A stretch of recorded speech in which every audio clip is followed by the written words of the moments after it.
So here we are in Wednesday of Holy Week, the most extraordinary Holy Week any of us will have ever lived through.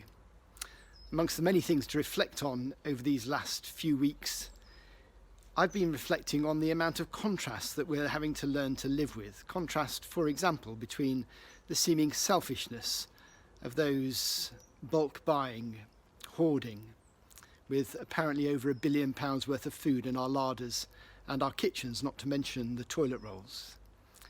And yet, over 750,000 people volunteering to help in the NHS. Neighbours looking out for neighbours they don't know and have never spoken to.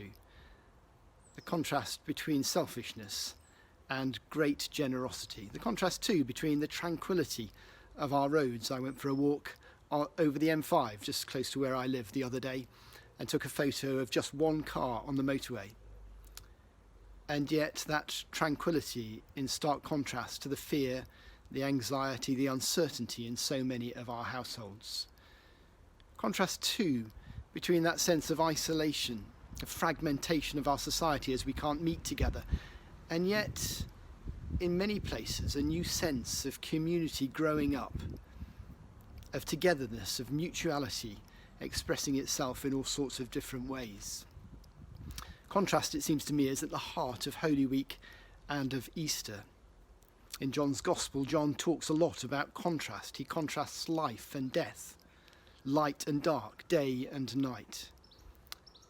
And at the end of the reading set for today, for Holy Communion in John 13, John uses just 4 words that I think are very significant for this week. And it was night. Jesus has just predicted that he's going to be betrayed, that he's going to be left isolated and rejected. And John, I think, wants to prepare us to go through the night in order to really celebrate the day, the light, the life of Easter Day. If you're anything like me, I know that I too often want to rush through the night to get to the day.